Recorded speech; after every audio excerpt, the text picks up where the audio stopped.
आता पाहूया पुणे अपघात प्रकरणातल्या टॉप 9 बातम्या।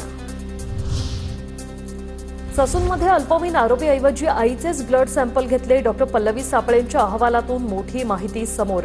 आरोपीच्या आईवरही कारवाईची शक्यता। शिवानी अग्रवालचा पोलिसांकडून शोध सुरू। अल्पवयीन आरोपीची आई शिवानी अग्रवाल 2 दिवसात चौकशीला हजर होण्याची शक्यता। शिवानी अग्रवालनं स्वतःचं ब्लड सॅम्पल मुलाच्या नावे दिल्याचा आरोप। पुणे अपघात प्रकरणी 4 तारखेपर्यंत 2 डॉक्टर आणि शिपायाला दिलेली पोलीस कोठडी 5 जूनपर्यंत वाढवली। 4 जूनला निकाल असल्याने वकिलांनी केलेल्या विनंतीनंतर निर्णय।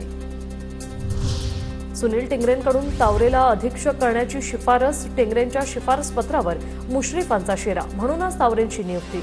ससूनचे डीन डॉक्टर विनायक काळेंची माहिती। तावरे योग्य नव्हता तर तसा अहवाल देणं डीनचं कर्तव्य होतं। मंत्री काय ब्रह्मज्ञानी असतात का? हसन मुश्रीफांची प्रतिक्रिया। सीएमओ कार्यालयाने अजय तावरेंची बदली थांबवली। 10 वर्षांपासून अजय तावरेला राजाश्रय मिळालाय। विजय वडेट्टीवारांचा गंभीर आरोप। आठवडाभर विजय वडेट्टीवार कुठल्या वेळात लपले होते? पुणे अपघात प्रकरणात कडक कारवाई सुरू। प्रवीण दरेकर यांची वडेट्टीवारांवर टीका। पोलीस महासंचालक, पुणे पोलीस आयुक्त, इतर वरिष्ठ अधिकाऱ्यांसोबत महत्त्वाची बैठक। पुणे अपघात प्रकरण तसंच इतर विषयांवर महत्त्वपूर्ण चर्चा। अमितेश कुमार, गुन्हे शाखेचे सर्व वरिष्ठ अधिकारी बैठकीला उपस्थित।